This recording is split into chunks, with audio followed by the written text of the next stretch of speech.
What is up, everybody? Welcome to another episode of Limited Resources. This is episode number 323. My name is Marshall. I'm one of your Limited Resources, and joining me on the line, fresh off of his 6th Pro Tour Top 8, is Luis Scott-Vargas. Luis, congratulations, man. That was really exciting.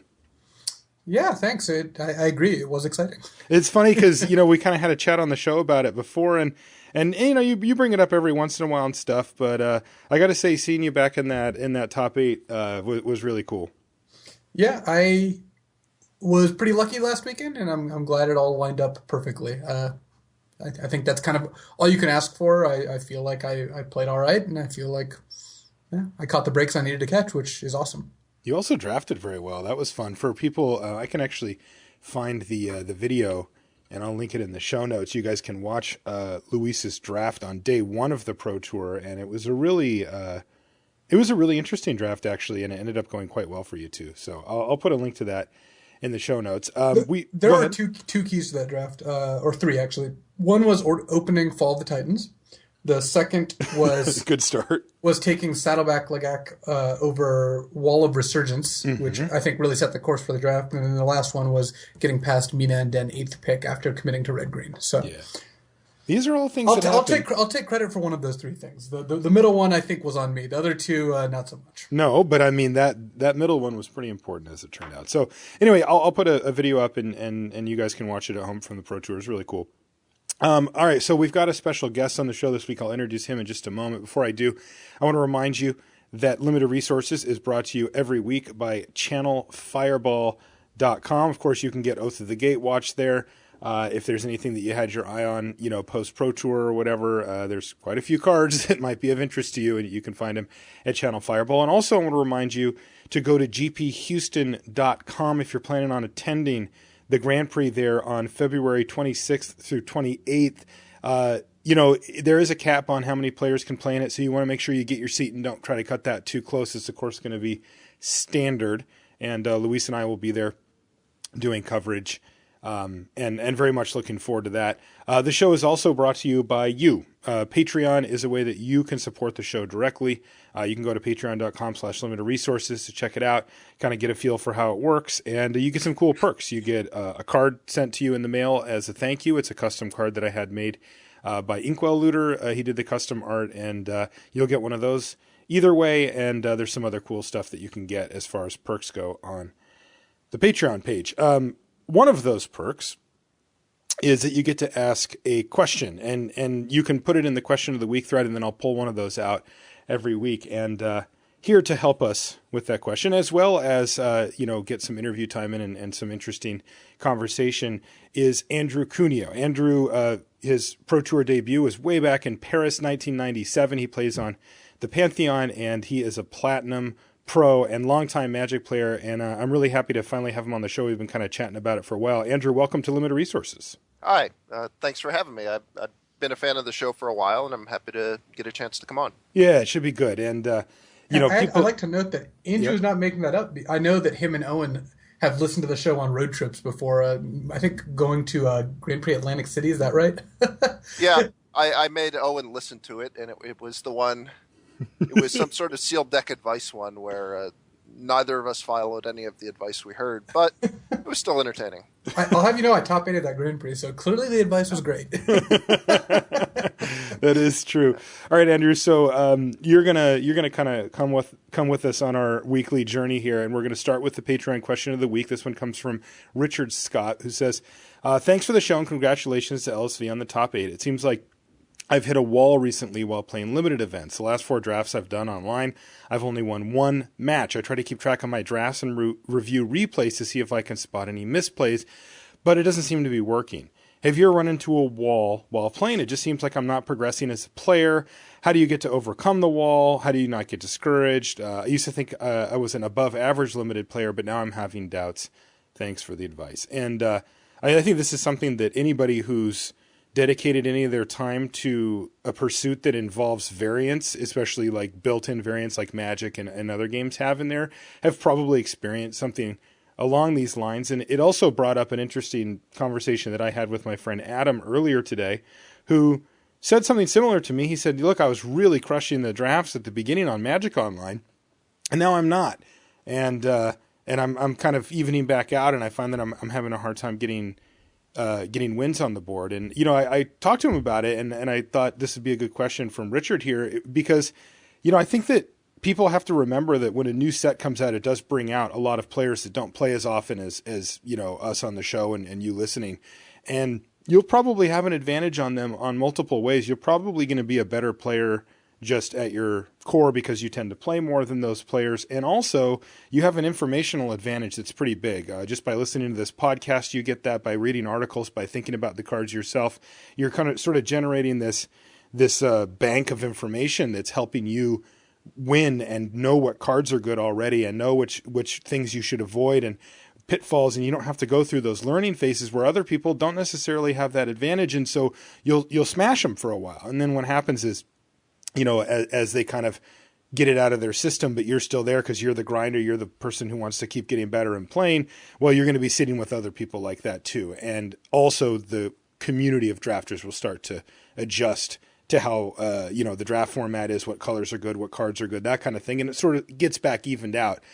So it is normal for this to happen, at the beginning of a new set. But I don't know, either of you guys, Andrew or Luis, have you guys, having played so much Magic in your life, you have to have hit those runs where you just think to yourself, I just can't seem to put together any reasonable type of streak.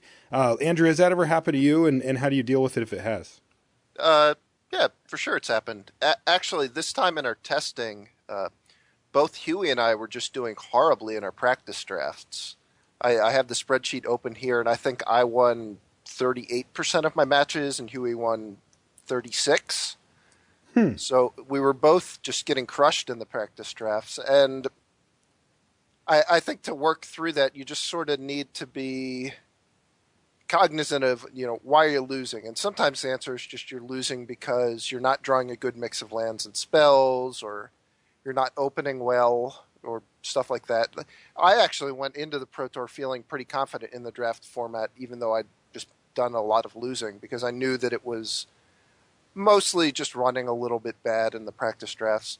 Huey was more down on his practice, but I think he was just... I don't think he had any real problems he had to work through either. It was just he was running kind of bad. You guys are playing against pretty stiff competition too, right? I mean... Yes, that's definitely true. I was also doing a lot of online drafts, and I was doing very well in those, but the competition on those, especially right at the beginning, is really soft. Yeah. What about you, Luis? Have you ever had a losing streak that just felt like, am I ever going to be where I was or whatever? Has that ever happened to you? Yes, it has. Interesting. When was that? Well, let's see, 2011 to 2016. But no, in seriousness, I think Andrew identified the exact right thing, which is there's good losing and there's bad losing. Like, yeah, losing's not great. You don't want to lose regardless. But there's a world of difference between losing and feeling like you know what you're doing, but you're still losing, and losing because you just don't think you have a good strategy and you don't have any idea what you could do to improve. That one's much tougher. I'm not saying neither is frustrating, because it is frustrating to think you're doing things right and still lose, but sometimes that's just what happens.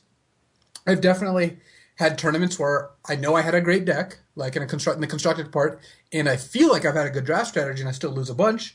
And the reverse can sometimes be true too. So you really have to increase your sample size. Like this question, it looked like, what is it, the last 4 drafts I've done online, like that is enough drafts to feel it for sure, but 4 drafts is just not a sample size. I would advise Richard not to get discouraged based on the results of those 4 drafts. That's how I feel about it too. That sample is not it like you said, you do feel it though, right? Like it. Oh yeah, like, for sure. It stings. You start getting used to doing better. What's important is to just focus on what you can take away from the matches. And yeah, it's tough to look for things you could do better sometimes when you lose because you feel bad about losing.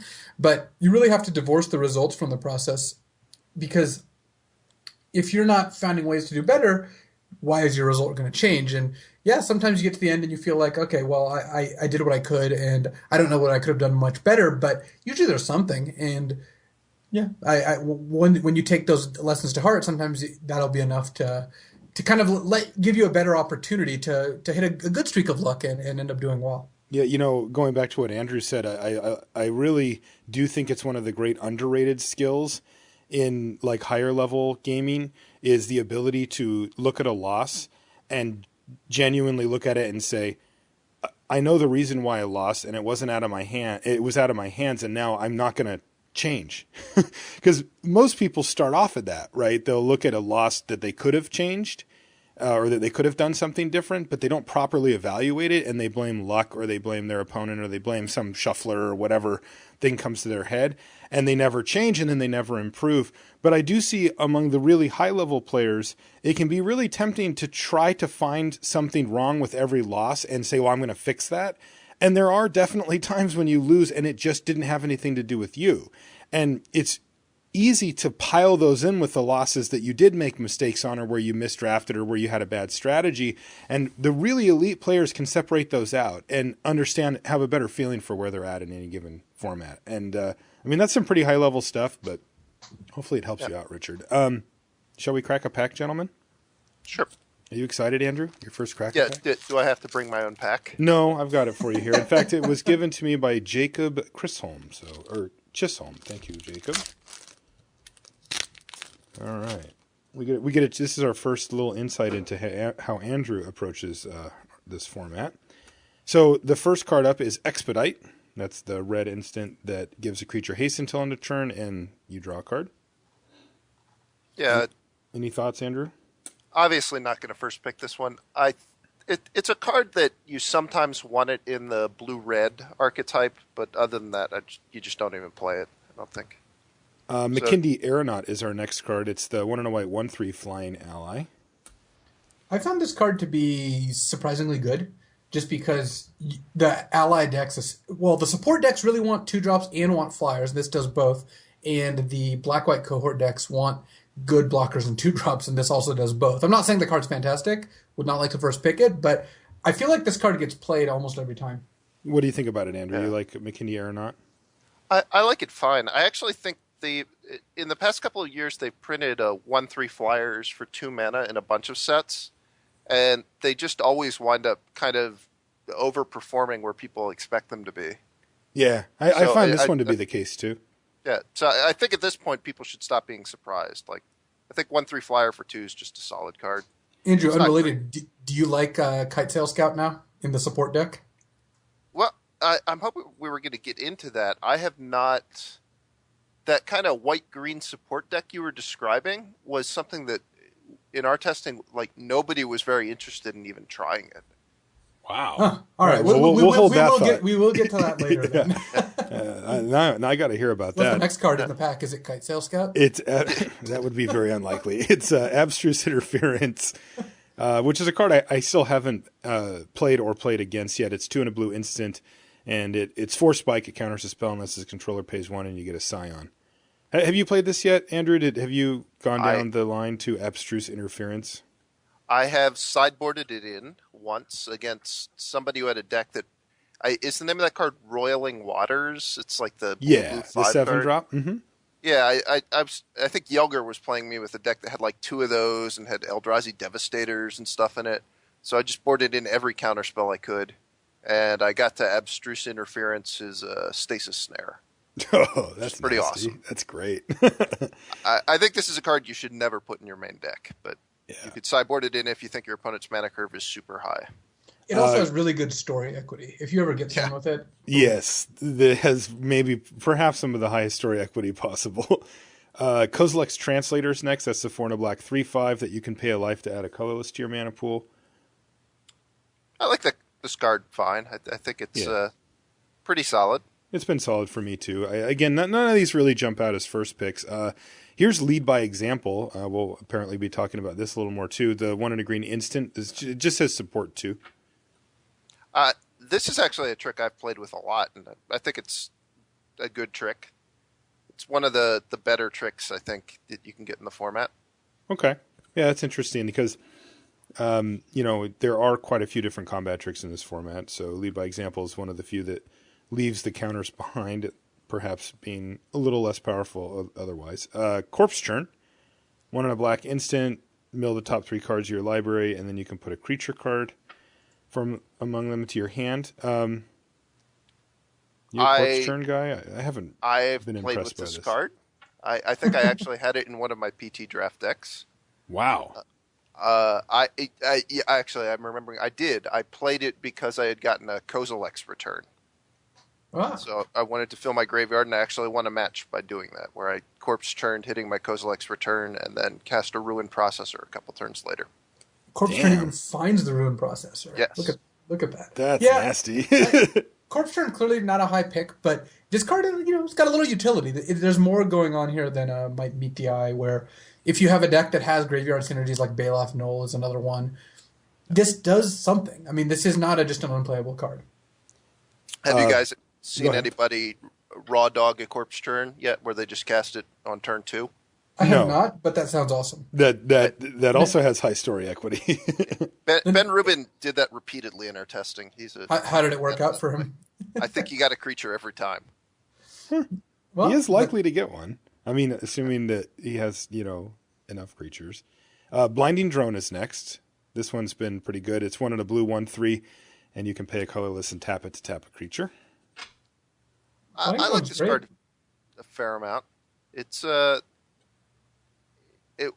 guess we'll probably get into talking about when you play the generic mana index, but I think this is probably the strongest blue common, and it's probably the best card we've seen in the pack so far. You like Blinding Drone, Luis?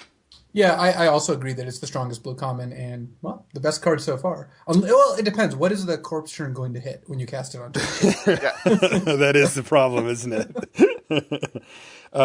Kozilek's Pathfinder's next. That's the 6 mana 5/5, and you can pay a colorless to make a creature not be able to block it until end of turn.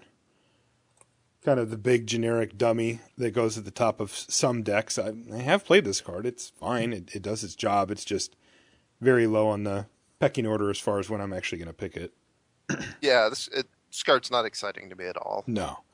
Spawnbinder Mage. Owen told me that the Pantheon referred to it as the Sutcliffe of the set. Oh, come on. That is not true. It could be true that Owen told him that. But that could be. I don't believe that it is, but it could be. Owen loves me. Spawnbinder Mage. This is still a big question mark card for me. That's the 3 and a white 2/4 that you can cohort to tap a creature. When I first saw it, I didn't really like it that much, and then I did hear a bit of a buzz after the GP weekend that people liked it more. I still haven't found a spot where I think it's really good, but I also don't feel like I've really explored it yet. Andrew, do you have any sense for how good Spawnbinder Mage is? I think it's better than filler level. It's not a card you would ever want to first pick, but I think it has a pretty clear role in like the white-black allies deck, where you're going to be slowing the game down, and you probably don't have enough removal to kill every big creature your opponent plays. So just having even an inefficient tapper is sort of a welcome addition to that deck. Well, this could change things. We've got an Oblivion Strike here. So that's the 3 and a black. This is the litmus test of the format. Every time anyone mentions a good uncommon or rare, it's always like, well, would you take it over Oblivion Strike? Yeah, it really is, though, right? Like they don't usually say it in that weird tone of voice, but you get what I'm saying. Yeah. But they do. That is, though, truly the case that Oblivion Strike represents a very strong line between what would you take this over Oblivion Strike is a very relevant question as the best common, I think, in the set. I mean, again, like here, we've opened a couple of reasonable cards. We've got a Blinding Drone here or whatever, but Oblivion Strike just feels so much further above any of the stuff that we've opened, right? Yeah, it's the best common, and in this set there actually aren't that many uncommons that I would say are better than it either. All right, well, let's throw a couple at it here. The first one is Unity of Purpose, which is the 3 and a blue instant that says support 2 and untap each creature you control with a +1/+1 counter on it. This is just a really weird card. It's really weird. I had no idea the card existed when someone played it against me the first time, and they absolutely destroyed me with it. It is the kind of card, if you didn't know it existed and they want to cast it, it's probably going to be pretty good. It doesn't feel like a blue card to me at all. Not at all. It feels maybe white or something. I also got completely wrecked by Unity of Purpose once. I don't know. It's a hard card to play around. It's very expensive at 4 mana, but whatever. It's not even on the discussion list here when we have an Oblivion Strike. No. This next card's kind of interesting. Go ahead, Andrew. Oh, I was just going to say, I do think Unity of Purpose it's a card you probably want to play every time you get it in a blue deck. Okay. So you're obviously not going to pick it here. Cyclone Sire. I do like this card. This is the 4 and a blue 3/4 flyer, and when it dies, you could basically get to an Awaken a land for 3. It's fine. It doesn't really excite me very much, and it's certainly worse than Oblivion Strike. Man, that card does kind of excite me. I like Cyclone Sire. It is funny that this set has a confluence of 2 of the commons being great, Oblivion Strike being the greatest, but then Isolation Zone also being very good, and then a lot of the uncommons not being great. Like Cyclone Sire is one of the better uncommons, but it's still, I think, worse than Oblivion Strike or Isolation Zone, which is just kind of funny to me. Yeah, I agree with that. Jiraga Auxiliary is our last uncommon. It's the 1 green-white 2/3 ally, and you can pay 4 green-white to support 2. I think that guy's fine if you're in green-white, but I don't think the card is good enough that you're ever going to want to splash it if you're, either green or white into a deck. And I there's no way I would pick it over an Oblivion Strike to start. Yeah, same here. All right, well, our last card is kind of what it's like to be in the booth with LSV. It's Remorseless Punishment. It's 3 black Ooh, sorcery. this is a nice one. Yeah, 3 black sorcery. Target opponent loses 5 life unless that player discards 2 cards or sacrifices a creature or planeswalker, and then you repeat that process. I have played with this card a number of times, and I'm never going back. I've decided. Yes, that's exactly what I wanted to hear, because I did not like this card, and I said it was worse than it looked because it does look appealing, just as all Punisher cards tend to do. I just don't think it's a good card. It just sucks, right? Yeah, I guess. I mean, the majority of times I've cast it, it's caused my opponent to lose 5 life and sack their worst creature.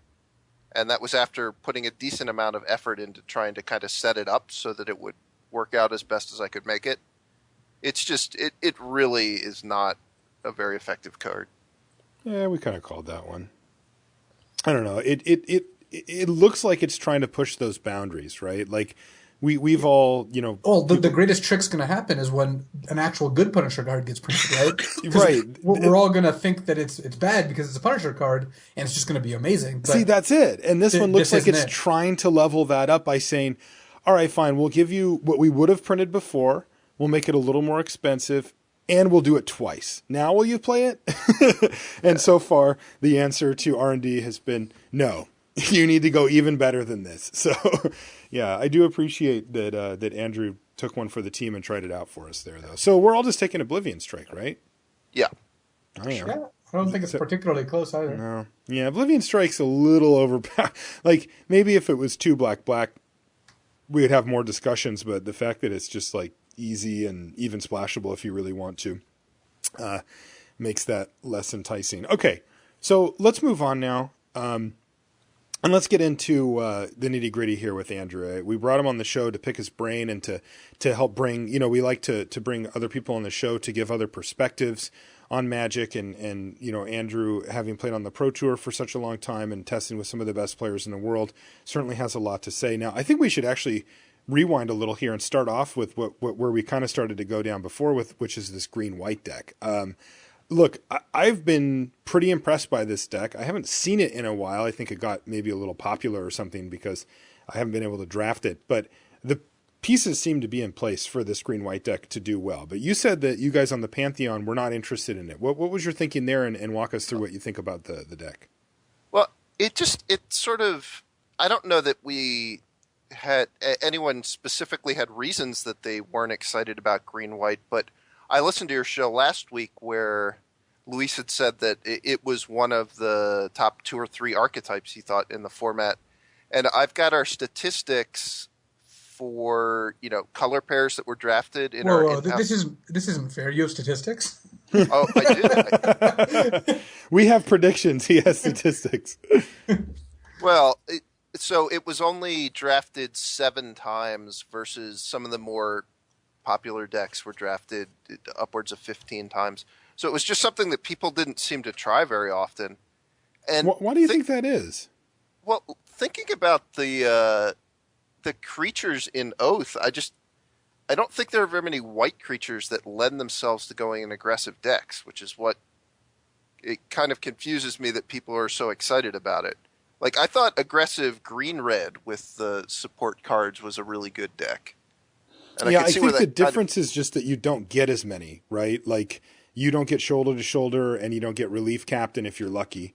And those are two kind of linchpins of the deck. I mean, again, the relief captain, you kind of have to get a little lucky, but you'll pick up shoulder to shoulders and expedition raptors, and like those do a pretty good proxy for, making this deck tick, at least in my experience. Expedition Raptor's a card I'm not at all excited to play. You don't like him? Well, maybe you should try him with green creatures.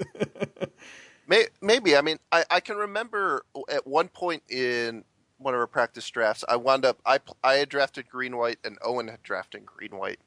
And we actually played a mirror match and he crushed me, but it was just because he had really absurd card quality. Mm-hmm. Like he had 3 isolation zones and I think he had a Nissa or Linvala or something like that. And it doesn't feel to me like it makes very much sense to try to draft a green-white aggressive deck because you don't get very good 2-drops in the first pack. Yeah, the two that I tend to lean on are the Ondu War Cleric and actually the McKindy Aeronaut that we had in this pack are the ones that I tend to... you really have to prioritize them because there are so few. You definitely do. But, I mean, they carry counters just fine, and... Yeah, we have the War Cleric as like the second best white common, so I can't imagine...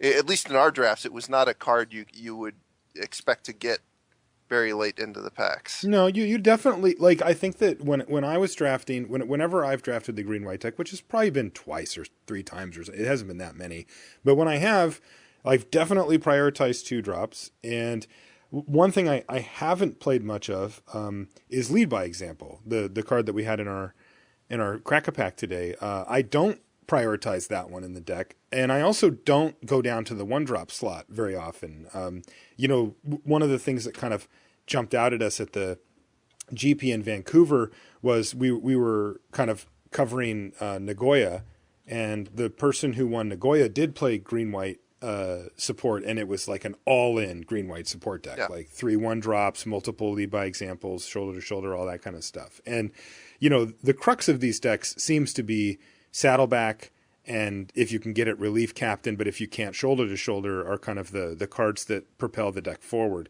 But the thing that I liked about it was that I didn't really care, like as long as I had 2-drops, I didn't really care that much what they were as long as they had power and toughness and could attack, because they were just going to get big anyway, so I could play, what's it, Salvage Drone, or I can't remember what he's called, the green 2-drop, and like maybe Stalking Drone. Thank you. Not be able to pump it or whatever, or not be able to pump it very often and not really care. It's just like, as long as I'm playing something on turn 2, turn 3, turn 4, I felt like my board was going to be better than my opponent's, at least in the, early to mid section of the game. And then I could, power through that. Yeah. It really feels to me like if you want to draft an aggressive deck, just green-red is a much better spot to be because you just get much better aggressive creatures if you draft red. So, are you talking like Zada's Commando? Yeah.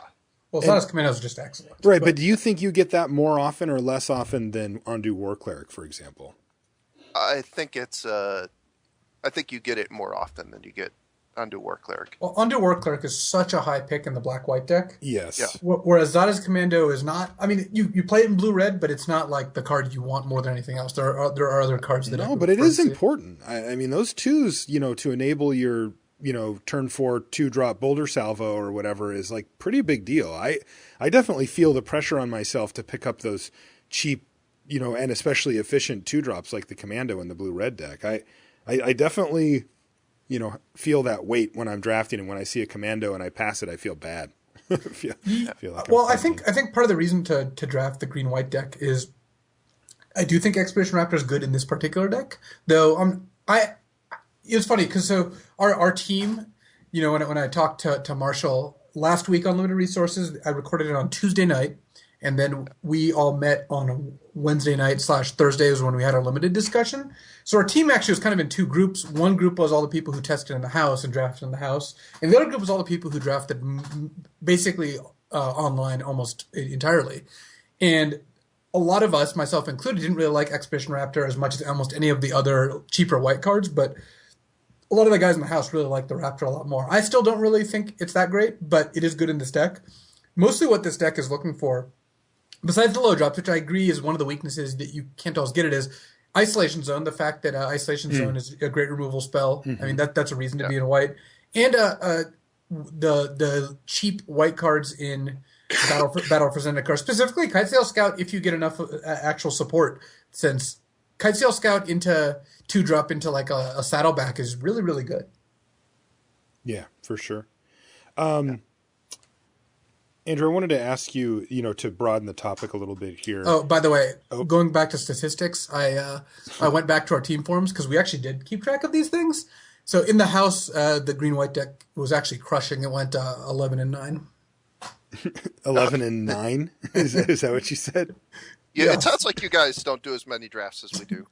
Like in ours, the green-white deck went 12-9, which. So you did one more draft? So you did an additional draft. Actually, what it means is someone played the last round. Yes, we don't generally have people drop from drafts, but that is apparently what happened because it says 1-1, not sure who won round 3. Like I wasn't there for these. Dinner may have interrupted. I'm reporting the data I have in my hands. That's funny. Were the people playing the matches professional Magic players? It sounds like they should have been able to tell who won. They were in fact all professional Magic players. Yeah, true professionals. So to broaden the subject out a little bit here, though, Andrew, I did want to talk to you about more general limited strategy things. And, one of the questions I do like to throw at people on the show are things maybe that you do that you don't think other people do, or that you maybe observe people not doing that you think that they should. It can be anything from, how many lands you play in general, how you build your mana. It can be staying open in the draft versus committing. It can be, anything along those lines. Is there anything that jumps to your mind about how you approach limited specifically and how that may differ from, some of our listeners? I guess one thing I would say about approaching limited is I actually think a lot about the rares and how they're going to impact the games. Like, I think it's easy for people to, when they're thinking about a limited format, to just look at the commons. And, like, in this format, there's Oblivion Strike, Boulder Salvo, and Isolation Zone. And it's easy to think that's the focus of the format. And then you look at the different deck archetypes. And, like, there's a Black-White Allies deck that basically gets all the tools it needs to win just from the commons. Mm-hmm. But there's going to be 24 rares open in any draft. And those rares are going to sort of do things that are going to break kind of the fundamental rules of the draft format. Because they're going to make, different kind of deck types viable that aren't going to be viable every draft. But like in this format, like blue-white is probably the worst archetype by a lot. And like a blue-white I completely agree, by the way. Blue-white Devoid just doesn't make any sense to ever draft. But if you get an Eldrazi Displacer, then it suddenly does make sense. Mm-hmm. So when you're looking at understanding the draft format, you need to understand sort of like how things work in general, but understand what are the cases where you're going to be able to break the rules and do something that normally you wouldn't be able to do. So, and a lot of that has to do with understanding what archetypes can win when they don't get rares versus what archetypes actually really need rares to be viable. Now, how much, so my approach on this has always been that one card in my deck doesn't fundamentally change how I'm going to build my strategy, right? Like you're saying, okay, well, if you have an Eldrazi Displacer, then maybe you'll explore going down this other option because that makes it worth it. But like you don't always draw that card, right? So isn't there like a fundamental issue here where if you're changing something basic about your deck because you've opened up a specific rare, that you could just be dropping your win percentage because instead of playing a solid strategy based on the commons and the synergies in the set, instead you're like pandering to your rare that you don't always draw, and when you don't, your deck's just worse? Well, that's certainly a concern, but I think the thing I would say is you want to sort of, having listened to you talk about limited a lot, I think I tend to favor kind of higher risk, higher reward strategies. Mm-hmm. So, like, I'm going to gamble a little bit to make my deck a little less consistent, with the idea that when it does work, I'm actually going to win. And you think that that'll improve your overall win percentage in the long term? Yeah, I think the reality of a lot of games of limited is that sort of, on one end, you're losing games because you don't draw the right number of lands. On the other end, you're winning games because your opponent didn't draw the right number of lands. So just making sure that you have an advantage in the games where both people are casting their spells. To do that, sometimes you need to give up a little bit on consistency. Yeah, it makes a lot of sense. I think that's a really cool topic to bring up on the show as well, because, there's a, for Luis and I, we have to tailor the show to the audience, right? And I think that a lot of people are reckless with those risks, right? And they will, they'll be like, well, I'm just going to play 15 lands because I'm an aggro deck or whatever. And they're just like, it's fine, it'll work out. And it's like, geez, you are just like spewing, win percentage by doing that. And so the general tone that we've taken on the show basically since its inception is to draft solid decks. Because, we figure, look, if you're struggling at limited and you're having a hard time, putting together decks, or you're relatively new to it, or you kind of hit a wall or whatever, if we can instruct people to get those solid doubles rather than going for like the big flashy crazy plays that occasionally work out but often don't, then their win percentage that's probably the biggest gap that we can give them, right? Is just to like at least give them good tools to bring to the table and understand that the cards that they're going to play are going to affect the board and are going to move their game plan forward each and every time. But at some point, especially when you get to where you're at, Andrew, and you as well, Luis, is, you're playing on the Pro Tour. Like these aren't people that are going to generally bring decks that are just total garbage to the table. You need to look for a way to try to 3-0, right? You're trying to, maximize when you can, not necessarily just take, the safest route or whatever. So that makes a lot of sense to me. Yeah, it is worth noting that when you're talking about pro tournaments specifically, the difference between a 3-0 and a 2-1 is so big in terms of what kind of records you need to do well, that it might even be in some cases worth lowering your overall win percentage to draft strategies that increase your odds of a 3-0. I'm not advocating that. I tend to kind of do this the mostly the sort of limited that you and I talk about, Marshall, but but there is some merit to drafting slightly higher variance decks. I do really like Andrew's answer. I'd never really thought about it that way, about learning to draft archetypes based on rares, because that's the sort of thing that really gets you those small edges. And yeah, it's not really going to make or break your knowledge of the format if you know how to draft the blue-white Eldrazi Displacer deck, to use Andrew's example. But having a couple of those decks in your back pocket does just increase your overall breadth and win percentage in the format, because you have these strategies that are hard to figure out and you won't always know. But when you have them and the situation does come up, they can be really good. It's kind of like knowing about like Baloth, Null, and Corpse Churn. That's not a rare based thing, but that's like the sort of interaction that if you know about it, then I think there are spots where you can take advantage of it, and rares are just the outgrowth of that. Yeah, for sure. No, it's a really interesting answer for sure. Go ahead, Andrew. In our preparation, we spend, we do a bunch of drafts, and then we'll have a limited meeting that'll last a couple hours. And the majority of that is devoted to going over all the rares in the set, which may seem a little bit weird, but it is because so much of the power that you can get into your deck comes from understanding the rares, that we don't want anybody to not pick a rare because they thought it was bad, or to just be confused and they think a rare is a lot better than it is in practice.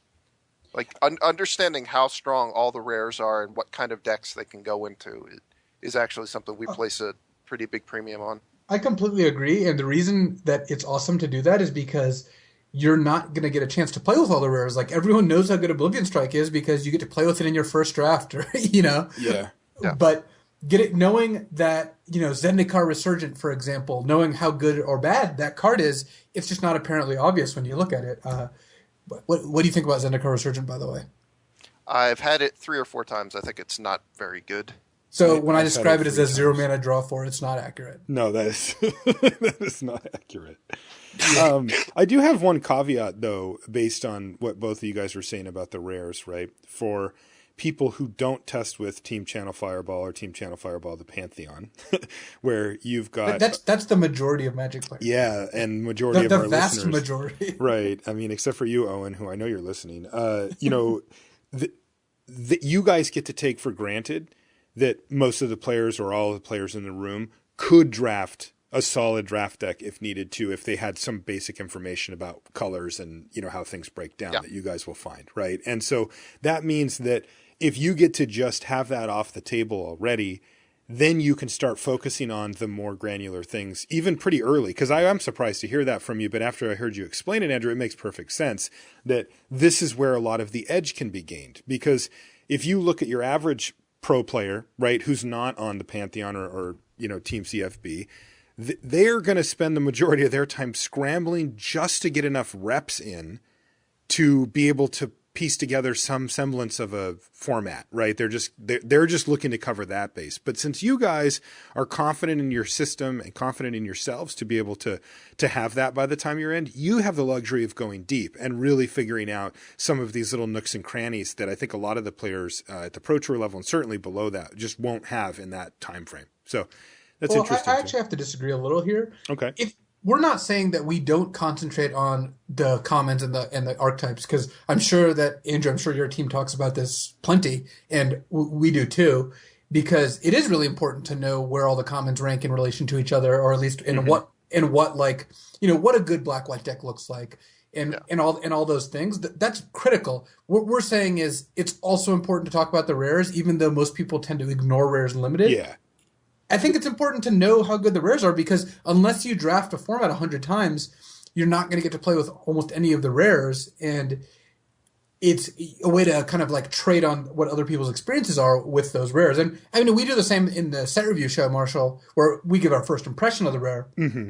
And one of the reasons that we like going back and doing a re-review is when we get a rare wrong, then it's great to be able to talk about it. Oh yeah, for sure.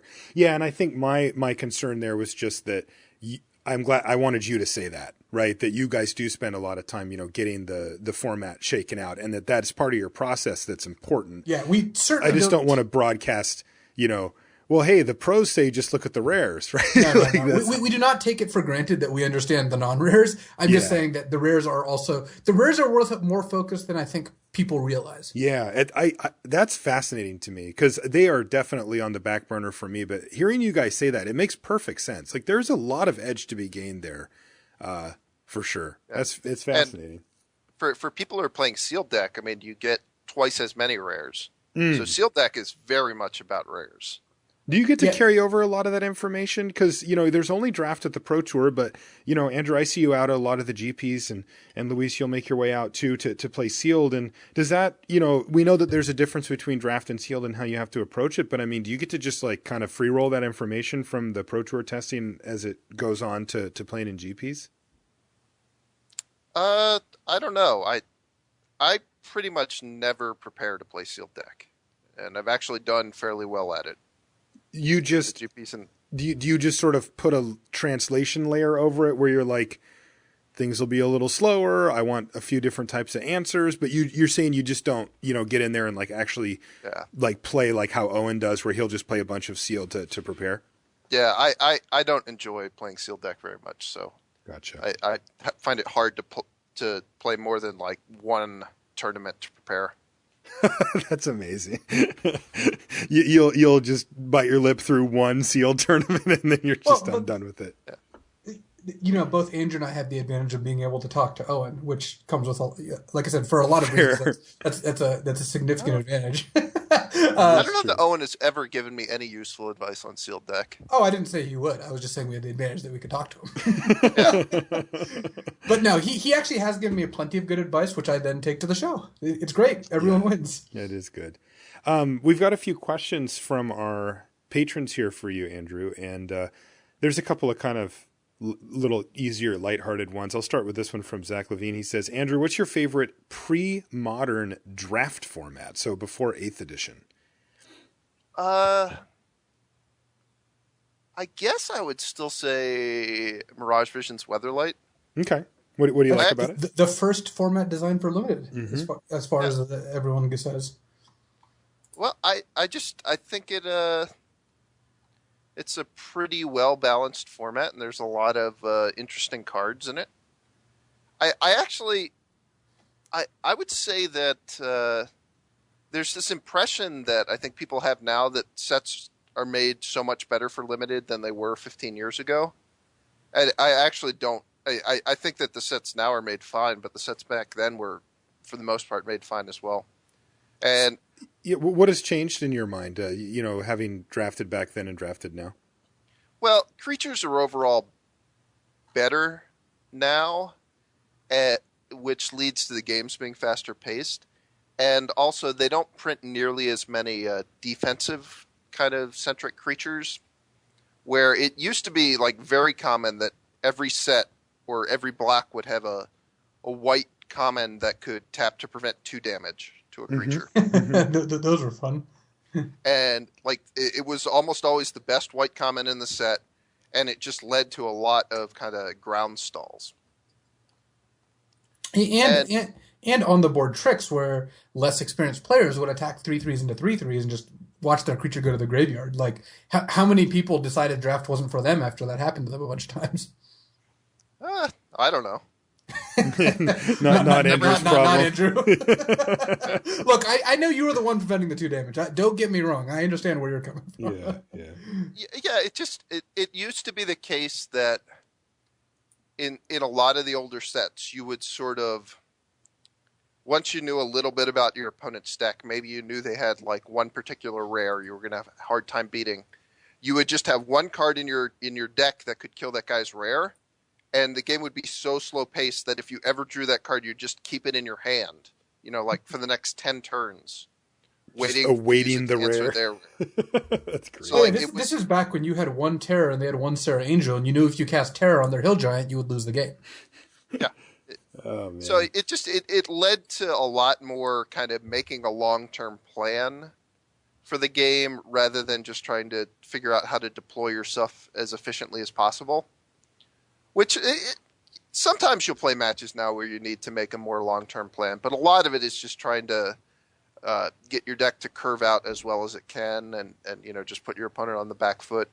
This is an aside, but I had a match like that at the Pro Tour where in Game 1 I was playing Black-White Allies. This is the second deck I drafted, and in Game 1 I went like Drawn Emissary, which is a great start, obviously. But my opponent had like Immolating Glare, Sweep Away, Sheer Drop. I ended up winning the game, but it was pretty close. And then in Game 2, I sided in a Seer's Lantern and a 3rd Zulaport Chainmage, the 4/2 that drains them for 2, or deals 2 to them, or loses them 2 life. And my opponent never had less than 4 cards in their hand. It often had 4 to 6, and I never attacked them even once, even when I had flyers and they had no flyers, because I just didn't want to attack into all those cards I saw Game 1, and I knew I could win the game without attacking. And that was pretty cool. My opponent showed me a hand of all those cards plus Royal's Retribution after I won the game, dealing 20 damage with Zulaport Chain Mages and Drawn as Emissaries. That's great. And that made me feel like one of those old school limited matches, because I have enjoyed those in the past. I beat a guy at the PT as well, where I just played around Sweep Away for like turn after turn. Yeah, it's so great when people realize that you're not going to play into their card, because that just so infrequently happens, right? The vast majority of people, they're like, well, they could have a sweep away whatever I'm attacking. Why would you not attack there, even if they have it? Yeah. They have it. But when you realize that your opponent is never going to give you a target for sheer drop the entire game, like, which is what happened. I never had a tapped creature on my opponent's main phase. That's funny. Another question, kind of along this same lines. Matthew Hall wants to know, what's your pet card in Oath of the Gatewatch? Is there a card that you tend to like more than most? It's too bad we can't expand this to the full block, because Luis knows what I would answer that. It's Brood Hunter Worm 100%. That's why he wants to go to battle for Zendikar? Oh, yeah. Is that what it was? What was it in battle? I harassed Luis a lot about Brood Hunter Worm in Battle for Zendikar. I guess in Oath of the Gatewatch, I would probably say Stalking Drone, which I think Stalking Drone is just the best green common in Oath of the Gatewatch. And I've drafted a lot of decks with 4 Stalking Drones. And been pretty happy with it? Yeah. All right. Another question from our patrons. This one comes from Scott Redding. And he wants you to answer quickly before he asks his real question. Are you still streaming? He says your stream always has the best music as well as much deadpan hilarity. I stream only occasionally now. But I certainly will stream again at some point. I don't really know when it's going to be, though. Yeah, I enjoy it when you stream. You should stream more. He says, now the actual question. You're usually considered a blue control specialist, but in Legacy, your deck of choice is often Elves or Enchantress. He says, you've played a lot of Melirapod in Modern. What appeals to you about these green creature combo decks? And I know this isn't, limited specific, but figured it was kind of an interesting question. I think I do well in playing out the games where you're attacking on multiple angles. So all the creature combo decks I've played, I tend to be able to have a good feel for like when to try to win through the combo versus trying to win by, just attacking my opponent with the creatures. Like kind of understanding how to maintain the balance of that to like put my opponent in a tough spot. That makes sense. Play versus draw. Do you have any thoughts on play versus draw in general? I put that in there because I know Andrew loves to draw first in Limited. I pretty much... I think drawing first in Limited is generally a horrific idea. I got that mixed up. Oh, no. Yeah, I at one point I was playing against Reed in a practice draft, and I actually chose to put him on the play, and everyone was pretty astonished when it happened. And then I, of course, just lost because he curved out and killed me. So I felt at least justified in my belief that you should almost never choose to draw. What's your feelings on that? Are you asking Luis or? No, I'm asking you. I want to know why. I think you just said it was a horrific mistake. Yeah, and I got that part. I wonder what your reason is. Well, it's just strategic error, Marshall. Thank you, It's Luis. a really, really, really poor decision. Thank you, Luis. I think normally... Like, if you look at a normal Limited deck, you're going to have kind of a mix of creatures, hopefully, some cheap creatures, some combat tricks, and some removal. And if you're on the play and have a decent draw, you should almost always be able to leverage the fact that...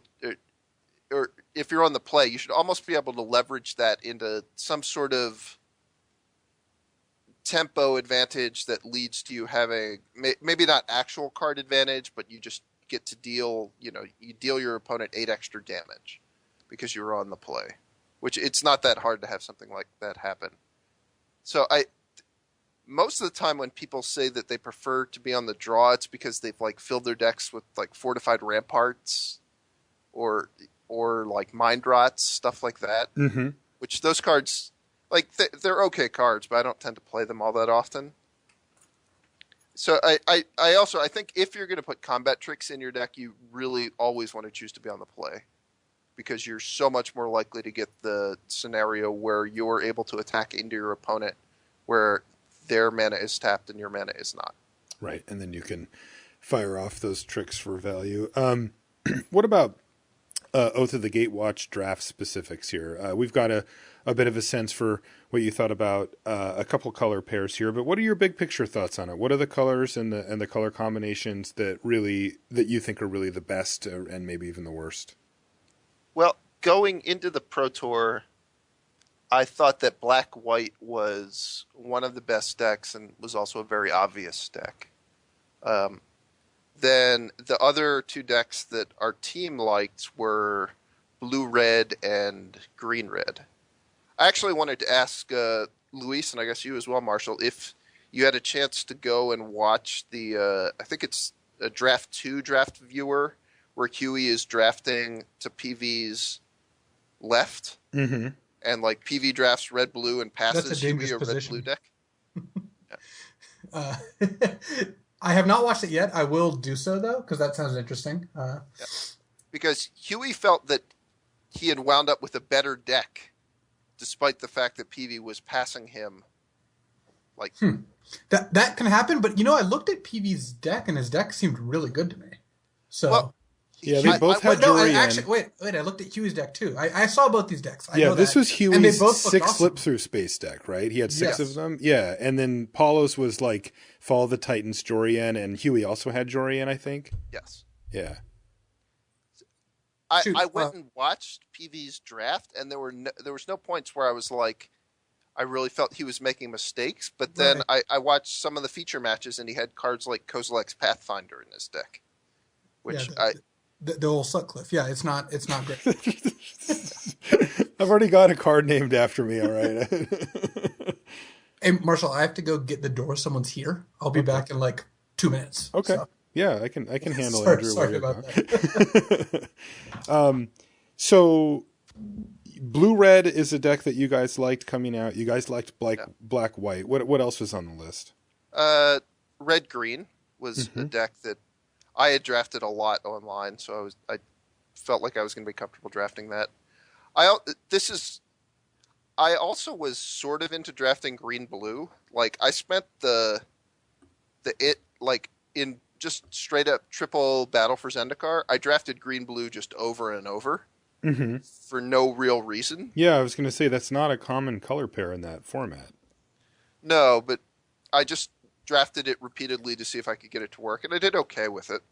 And I felt like with Oath, green-blue is one of the color pairs where you got sort of the most bang for putting the generic mana lands in your deck. Oh, okay. Because I was going to say, because the green-blue deck has not been high on my list in general, but you're basically saying green-blue colorless then.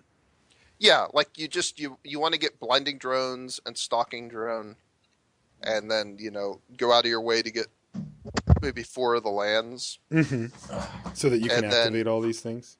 Yeah, that makes sense. Do you think this deck's good? I mean, you said you tried it out. Is it actually? Sorry about that. Yeah, that's fine. I think it can be okay. I don't think it has as high of a ceiling as a lot of other decks do. It's sort of one of the problems just with green overall in this block is that the decks never have that high of a ceiling because there just aren't that many great green rares you can get.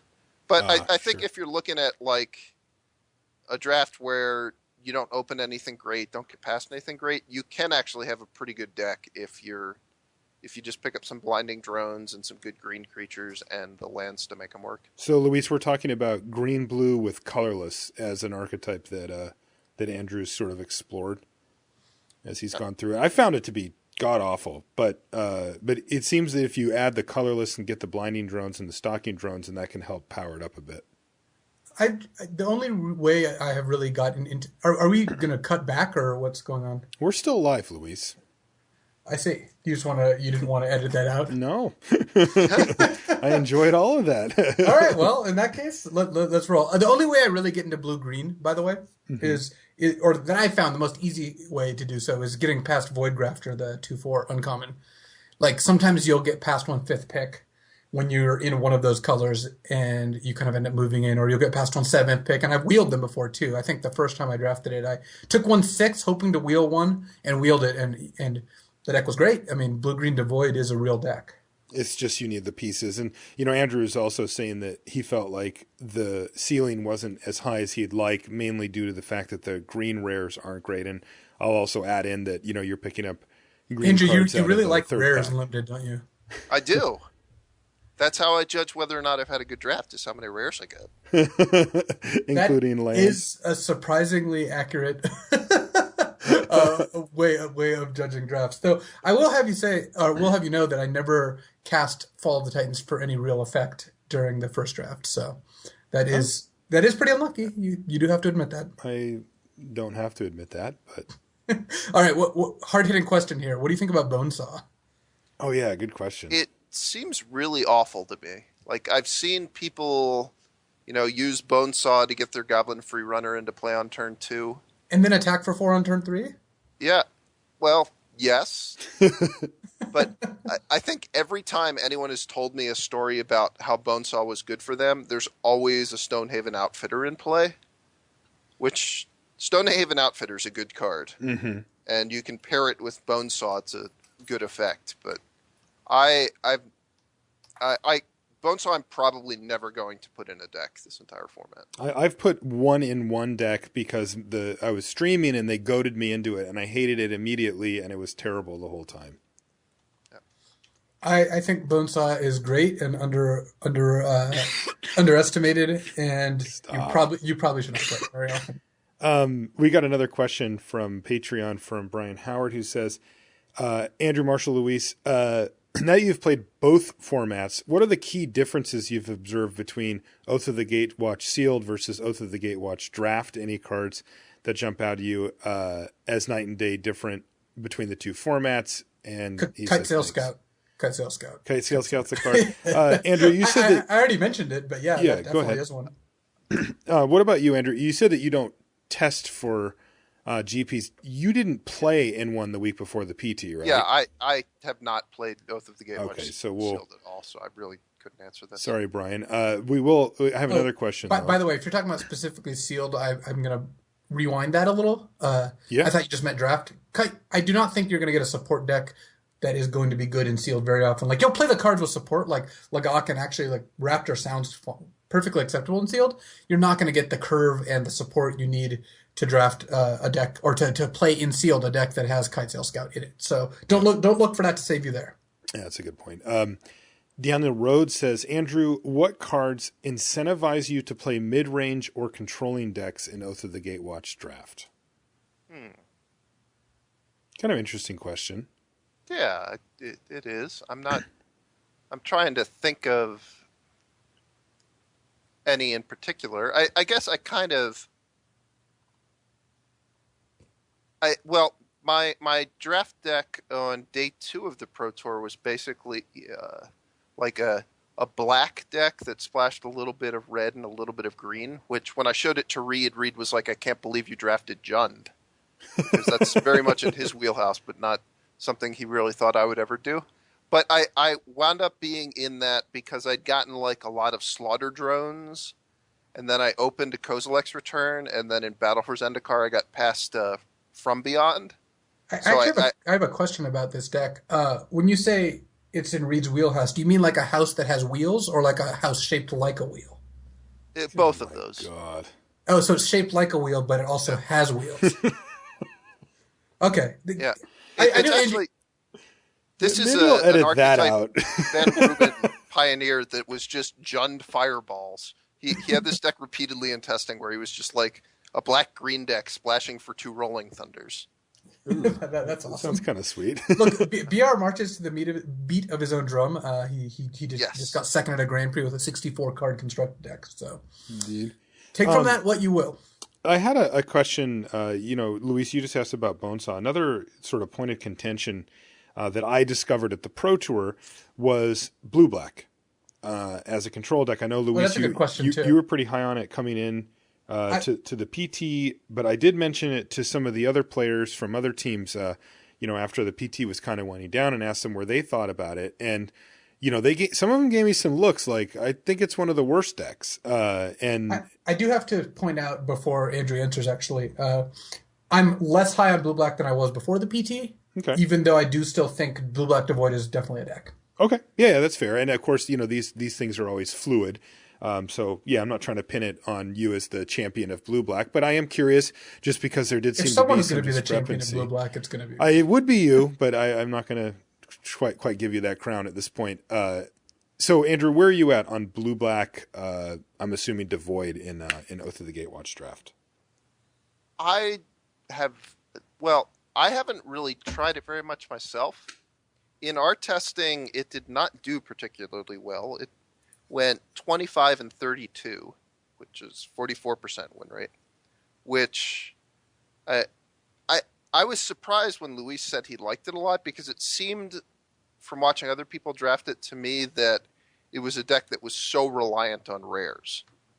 Like, Shahar drafted it over and over, and he would just always have either Kalidas or Obnixilis, and he would beat me with them. Of course he would. Yeah. But it seemed like if you didn't get rares, like, you just didn't have much going on with your deck. Like, are you guys excited about putting Gravity Negator in a deck? Because that was always a card to me that if you had that in your deck, it was a sign your deck had some problems. Yeah, I do not like Gravity Negator. I think that card is very low on my scale of cards I would want. I have it medium, whatever. Like, it's replaceable, not important, but playable. It is. Go ahead. I was just say I just tallied up the blue-black record, and it was 16 and 19. So also did not finish full 3 rounds with one of the decks, apparently. Can you guys? Again, what is going on? I think it was just this one draft where they just played 2 rounds. Can you guys? I'm curious because you're spouting the numbers from your guys' spreadsheets. What does a record for a good deck look like? Not a ton more than 50%. Like, it's kind of hard. You're not going to get up to like 60 something percent almost ever. Okay, so even ours, we have black white at 28 and 20 for 58%, and that's got to be about the cap? Like, when you're talking about reasonable sample sizes, which 48 matches is. Yeah, and then we had red blue at 26 and 19 for 58% as well. So like the ones that are like pretty big sample sizes didn't go above 58%. Okay, so the band of what you're trying to use to determine how good or bad a deck is pretty narrow here, actually. You're somewhere in the 40s up to the higher 50s is kind of the range? Yeah. Okay, yeah. I was always curious about that. There's sometimes exceptions where, like, a certain color combination is, like, well under 40% win rate, but that happens more often when you're splitting it into, like, if you look at 3 color combinations.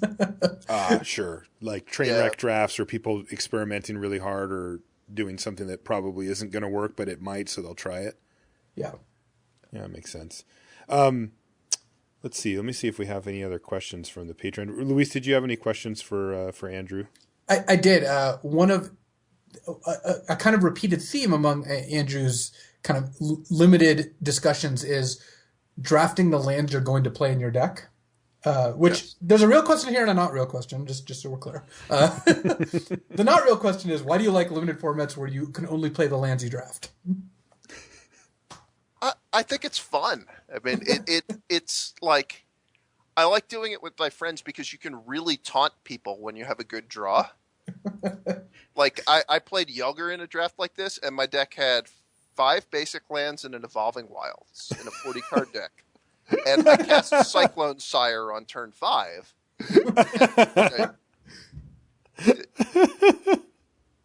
That's just a good opportunity to, kind of, rub it in his face. I have never heard of this format. That is amazing. Yeah, that it's a recurring theme. I even saw who was it? Was it you and Owen playing it? Or it might have been Owen and someone else, actually. I don't know. Owen and I have done it multiple times. But playing it on the Sunday of the Pro Tour. So that does lead me into my actual question is, where do you have the colorless lands, like the Holdout Settlement, Crumbling Vestige, Unknown Shores, that sort of thing? Because, not to bring a whole new topic in, but Frank Karsten's limited list has Holdout Settlement really high, in my opinion. So I'm curious where you fall on those cards. Well, I haven't seen Frank's list yet, but I have those pretty high as well. Like, our sort of belief on those was you really didn't want to wind up having wastes in your deck. Yeah, definitely. only want to play that if you've got like a reason to you can fetch it because it's a basic. And if you want to get to the point where you're doing kind of colorless mana things, you need to have like depending on exactly what you're trying to do, you're probably going to need to have several of those lands in your deck. So like Holdout Settlement and Unknown Shores are both pretty good. Crumbling Vestige is also pretty good. So I would say that I was picking those below the kind of maybe outside of the top 10 commons, but not much below that. They also, when I draft them, they tend to kind of push me towards, the Blue Devoid style of decks. Like a red-green deck is unlikely to want access to colorless mana, and if they do, it's very minor. I actually kind of disagree with that. I guess if you have Stalking Drone as the best common, then that would change that. Yeah, and Blighted Woodland is also just the best of the colorless lands by a lot. Blighted Woodland is very good. One thing that we talk about on the show all the time, and I think that, having listened to the show before, Andrew, you'll probably have a pretty good feel from where Luis and I stand on card evaluations and how important the emphasis that we put on it. We put a pretty big emphasis again, mainly because I think it's one of the biggest areas that you can make up ground as a player who's developing and starting to get better and better, which, to be fair, isn't you. But, still, card evaluations are something that you guys do spend a lot of time with testing for the Pro Tour. Luis outlined it earlier, how you guys spend a good chunk of time figuring out the commons and uncommons and how those things go. I was curious, do you have... if you could compare and contrast your approach to card evaluation versus what you know of how we do it on the show, if there's differences there, if there's things that you think we do wrong or that we approach from an angle that you don't, I'd love to hear about it. Well, I guess I would say one thing that you guys seem to do that I disagree with, I've heard you say, this is sort of paraphrasing, but I've heard you make the point multiple times, Marshall, that you don't want to put any cards in your deck that you if you draw them, you just won't be able to cast them. Yeah. Like I'm specifically thinking Processor Assault. Yeah, Processor Assault was one. Inverter of Truths is another one. Mm-hmm. Like I don't know if you guys have had a chance to play with it since you did the set review. I'm pretty sure you gave it really bad grades. I think we gave it an F or a D minus. We did say we weren't sure. Like this is one of the ones we were at least sure about. I do think it's a little better than we thought, but yeah. I still am not confident I know the answer there. Yeah, I have lost to it a couple of times, so yeah, I do think it's better than we thought, but I still don't know where. But Andrew, anyway. your disagreement is that you're okay with more situational cards. Yeah, I mean, to me, Inverter of Truths is just a super high risk, super high reward card. So I'm happy to get it, and I'm gonna do my best to minimize the risks and just ride it to victory. And you feel like the gap there is that you can mitigate some of that risk in game by the way that you play, the cards that you put into your deck. You're going to be able to warp that in your favor. Is that what you're saying? Yes, like the with Inverter of Truths specifically, I think it goes really well with putting discard spells in your deck because if you can play it when your opponent's empty-handed, like they frequently just won't be able to come back. And of course, you're filling up your graveyard. Yeah. And then it also works fairly well with Pulse of Marasa and Corpse Churn because you can sort of set up a loop where even if it dies, you can get it back and go through your deck, go through like the remainder of your deck again. Which that one's a little bit hard to have it work out, but if you if anyone could do it, it would be you. Yeah. No, just like if say the first time you cast it, you shuffle 7 cards back in. And then your opponent just kills it right away. And like one of the 7 cards you shuffled back in was a Corpse Churner or Pulse of Marasa. You can just, 5 turns later, get it back and play it again. And at that point, you've got a graveyard of 4 or 5 cards again, so you can conceivably win with it. It's not impossible for it to work out that way. Okay. Like in our evaluation, it was... some people thought it wasn't quite as good as Oblivion Strike, and other people thought it was a lot better than Oblivion Strike. So, we were definitely way more excited about it than you guys were. And the fundamental difference, though, taking it away from just one specific card is that you're just much more willing to accept and adjust to the risk than I am. Yes. Okay. Yeah, I think that's an interesting take on it for sure. Go ahead. Going back to a different format with was Encase and Ice in Fate Reforged, I think. Yeah, Dragons of Tarkir. Like, I got to the point where I was just like, you should always play that in your blue deck, no matter what. Oh, I completely agree. That I was there once I realized how it actually played out. Yeah, that ended up being good. I remember Owen kind of famously went on, either wrote an article for CFB or went on Twitter and was kind of touting that he just plays it every time. Yeah, that was... Sometimes Owen says things where he's basically just repeating what I told him. That's great. that was an Andrew Cuneo joint. the always play this card. Yeah. That format was weird because I drafted red-blue so often in that format. And before one of the Grand Prix, Owen came and stayed with me for a week. And I got him into drafting these like weird red-blue decks. I remember those decks. Those decks were nice. Yes. All right. Well, keeping it general here, before we let you go, I did want to kind of give you the chance. You know what we're about on this show, right? We're about helping people improve at Magic and that kind of thing. What would be your advice, that you would give to somebody who's looking to get better and who's, working their way up the chain, maybe want to start going out to some GPs and start kind of putting themselves out there on the limited scene more. What are the type of things that you would advise for that person? I guess the thing I would say that differs from like the general advice that most people give when asked this question is you really want, when you're trying to improve, to be making sure that you're really paying attention to what happens in the game to the point that you can recall what has happened, which it's something that happens very commonly at high levels where somebody will make a play and they aren't sure exactly if they made the correct decision, and they'll be able to reconstruct the whole game state and ask their friends. Like Owen was asking people questions Saturday night, I think, that was about an infect mirror where he was constructing a board state where like he was pulling out 5 or 6 cards for each opponent. And the point of it is just, in order to figure out if you're making mistakes, you really need to be making sure that you're concentrating on the game well enough that you're able to remember what happened. Because a lot of getting better is being able to kind of reflect on what happened. And you don't have to do this only with memory. I mean, you can do it by streaming or recording videos, stuff like that. But it's certainly the case that, like, if there were key points in games at the Pro Tour, like, I could recite them to you now, key points in matches that happened to me, and I'm sure Luis could do the same thing.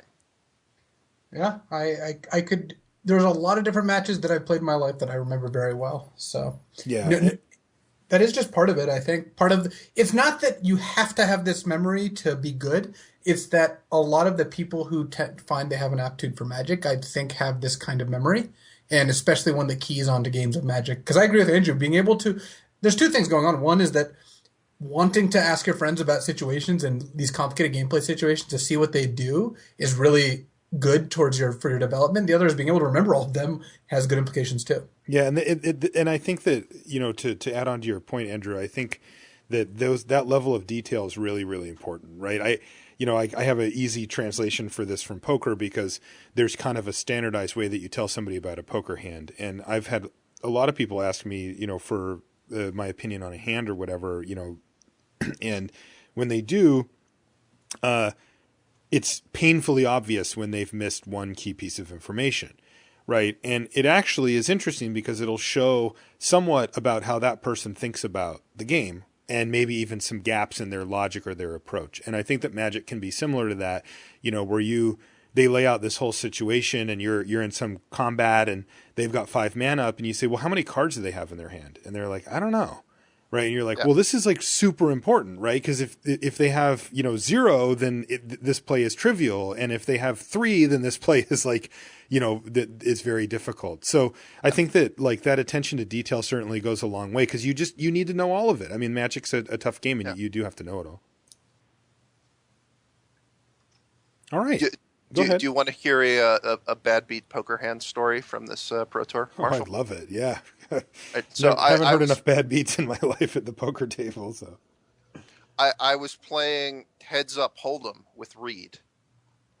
We weren't playing with a normal deck of cards. We were playing with Magic tokens. Okay. And I had dealt myself pocket zombies. And like Reed bet pre-flop, and I raised, and he just called. And then the flop came Scion, Zombie. So you flopped zombies full of Scions? Yes. So I went all in, and he called, and it just turned out he had pocket Scions. Wow. Yeah. Incredible. Incredible stuff. All right. Well, I think that probably signifies the end of our strategic discussion. And that was a great story. Andrew, first off, where can people find you? Read your writing, find you on social media, that kind of stuff? I occasionally write articles or make videos for CFB, and I also occasionally stream. What's your stream address? I think it's just my name. I guess I don't even really know. I'm pretty sure it's my name. I will put it. I follow you on Twitch, so I will put it in the show notes. And you can follow me on Twitter, but I would say that's not really. If you're looking for good Magic strategy, you'll probably be disappointed. 90% of Andrew's Twitter feed is him retweeting the Sun Ra Orchestra, whatever that is. What's your Twitter name for people that are interested in that? I think it's Andrew Cuneo. I'll find that. Not 100% sure on that one either. Here, I'll figure this out. Andrew, thanks a lot for taking the time to come on the show. It was something that you and I had chatted about for a long time, and I'm sure we'll have you back on again sometime soon, and we appreciate you taking the time. Yeah, I had a good time. Thanks for having me. I'm glad you remember your name, that I was addressing you in that scenario. I want to remind you that Limited Resources is brought to you by Channelfireball.com. Make sure you check them out to get anything you need Magic related, and also for the free content. Andrew just mentioned that he'll write articles sometimes on CFB, but he is just one of many awesome high-level pros that writes regularly for Channel Fireball, including Owen. We talked about him, Luis. And you can find out all the latest and greatest on your favorite formats at Channel Fireball. If you want to find us on social media, I'm Marshall_LR. Luis is LSV, and we are both very sure of that. Yeah. You can also find everything related to the show on lrcast.com. There's the blog on there with the Crack-A-Packs. All the episodes, including the archives, are up there. You can download old shows. You can get them there. And then on the front page, there's links to all the stuff that we do. There's the streams and everything like that. So you can find that all on lrcast.com. That will do it for this week. Next week, we're kind of back to business again as we continue down this path with Oath of the Gatewatch. Again, thanks to Andrew Cuneo, our special guest, and we'll see you next week. So when you said the strategic content was over, not quite. Now that we have Andrew here, I'd like to take the opportunity to do another Crack-A-Pack. Oh, okay. So Oath of the Gatewatch? Mercadian Math? No, Alpha. Alpha. Right. I like Alpha. I know. I'm aware you have Alpha decks, so I figured you're probably the best person I could get on the show to ask about an Alpha Crack-A-Pack. So let's get started. The first card is Circle of Protection Red. The best of the Circle of Protections, for sure. Clearly. It seems like a pretty solid first pick, because against some number of decks, they won't be able to win if you cast this card. I bet it's not. I think we're going to find better stuff. All right. The second card is Mountain. I am a fan of pick. Are you going to be allowed to add lands at the end of the draft? You are going to be allowed to add lands, so I would recommend not picking the basic land. All right. All right. Our next card is Stream of Life. That's X and a green. Target player gains X life sorcery. Yeah, I don't think that is the way the card was printed in Alpha, but I'm also not going to pick it. The next card is Dark Ritual. 1 black, interrupt, add 3 black mana to your mana pool. I think we're going to do better. I mean, that's All one of right. the better cards in Alpha, but not so much for Limited. The next card is Plains. Well, if we didn't take the Mountain, I guess we're not going to take the Plains either. That's fair. I agree with that. The next card's a good one. Frozen Shade. This is 2 and a black for a 0/1 shade, and it has 1 black +1/+1. I thought you were going to say it has the ability of looks like it flies. Well, it does also look like it flies, but Frozen Shade seems like the strongest card we've seen so far. Yes, I agree. It is heavily committal to black mana, but the fact that it can sometimes attack as like a 5/6 is What's its huge for creature this type, format. Luis? It's a Summon Shade. Come on, you didn't really open an alpha pack. I did. You heard me. And I'm accurately naming cards from Alpha. I know, you even named it, you said black +1/+1, which is exactly what that card says. So the next card's also black. It's Drudge Skeletons. This is 1 and a black for a 1/1 that says black regenerates. It's not as good as Frozen Shade for sure. Yeah. All right. So we're on Frozen Shade so far. The next card is Swamp. It's good with the Frozen Shade. It is, but I think that we would probably rather take a card we could add to our deck for game effect. The next card is Tranquility. 2 and a green, sorcery. All enchantments in play must be discarded. Yeah, that is a good answer to Circle of Protections, but probably not worth taking over Frozen Shade. All right, the next card is Power Sink. This is X and a blue for an interrupt. Target spell is countered unless its caster spend X more mana. Caster of target spell can't choose to let it be countered. If caster of target spell doesn't have enough mana, all available mana from lands and mana pool must be paid, but target spell will still be countered. Are we playing with the rules that card works or that it doesn't? We're playing with the rules that this card works. Okay. Yeah, I would pick that one then, I think. You like Power Sink over Frozen Shade? I guess it's a counterspell. Basically what this is it's like a mana leak, but you pay X, and it also takes away the rest of their turn because it takes all their mana.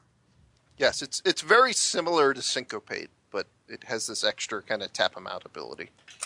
The next card is Island. It's the best of the basic lands we've seen so far. Which artwork is it? The dark one, whatever one that is. Well, we're not going to take a basic. We've already gone over this. All right, we've gotten to our uncommons. The first one is Nettling Imp. This is 2 and a black for a 1/1 summon imp. Tap to force a particular one of opponent's non-wall creatures to attack. If target creature cannot attack, it is destroyed at end of turn. This tap should be played during opponent's turn before the attack. May not be used on creatures summoned this turn. So Nettling forces their creatures to attack, and if they don't attack, they die. But you can't use it on summoning sick creatures. Also, it has flying, right, based on the artwork? It has wings, again, but no flying. Oh, God. Yeah, it's actually a pretty powerful card in Limited. Yeah, imagine you have a 3/3 and they have a 2/2. Their creature's going to die. Either they attack and die into your 3/3, or somehow they don't attack. Though I don't believe you have the option here.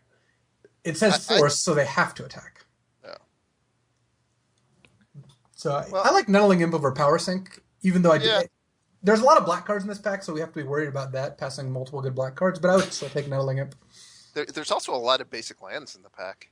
That is true. That is a feature of the draft format. Next card is Wall of Ice. This is a green card. I love Wall of Ice. Oh, we've got it. It's 2 and a green for a summon wall, and it's a 0/7. Yeah.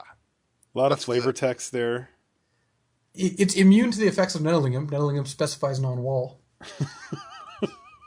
Meta choice. Yeah, I'm sure Luis knows this about me, but you may not know it, Marshall. Uh-huh. That when they used to do the various auctions at the invitationals, I was like the best person at submitting the decks for it. I had no idea. And so like they would have themes you'd have to submit decks. And one year the theme was you had to submit tribal decks. And I submitted a wall deck that is like That's amazing. They were like one of the most popular tribes that was walls, but we picked Andrew's deck because he had the most unusual take on walls. I submitted a wall deck where it was all walls that had 0 power, and the only way you could win was by sacking them to this card, Sword of the Ages, which was like you sack the Sword of the Ages, and I think you tapped the walls, and you dealt damage equal to their cumulative power, which was all 0. So you had to use this other way. You had like other ways to increase their power that were not very reliable either. But it's a really great deck that they had 17 decks in the auction and only 16 players. No one bid on it because everyone in that tournament was a coward. They didn't think they could win with my wall deck. So is the conclusion of that you would take Wall of Ice over Nettling Imp? Yes. Wow. Okay. No I hesitation. disagree with you here. I think Nettling Imp is a better card for this format. Wait, can Nettling Imp force Wall of Ice to attack? It cannot. It says non-wall. Ooh. Yeah, Wall of Ice is clearly the pick then. All right. So our last uncommon is Water Elemental. This is 3 blue for a 5/4. Yeah, it's not even going to put a dent in the Wall of Ice. No, it really doesn't. Ooh, and our rare. Our rare is the Hive. This is 5 mana for a mono artifact. It says 5. Creates 1 giant wasp, a 1/1 flying creature. Represent wasps with tokens, making sure to indicate when each wasp is tapped. Wasps can't attack during the turn created. Treat wasps like artifact creatures in every way, except they are removed from the game entirely if they ever leave play. If the hive is destroyed, the wasps must still be killed individually, much like a real hive. Like, I believe if you destroy a wasp hive in real life, you do also have to individually destroy the wasps. Now, what type of artifact did you say this was? It's a mono artifact, which means you can use it once per turn. Basically, it's 5 cost, 5 tap, put a 1/1 flyer into play. That is actually probably the best card in the pack. Oh yeah, the hive is a bomb. Yeah. You realize the wasps have to be killed individually, right? Yes. The card makes that very clear. But wait, what if the hive is destroyed? Yeah, especially if the hive is destroyed. You do have to indicate when the wasps are tapped. But this is amazing. I just looked this up. The Oracle text is 5 tap, put a 1/1 colorless insect artifact creature with flying named wasp on the battlefield. When you open a pack of alpha, as I clearly just did, you don't get the Oracle text. Who's the artist?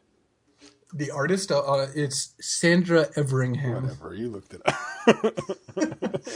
All right, well, I guess we've settled on the hive. And like Andrew Cuneo said, rares are important. So even an alpha draft, taking a rare is important. So that'll conclude our first and probably only alpha Crack-A-Pack.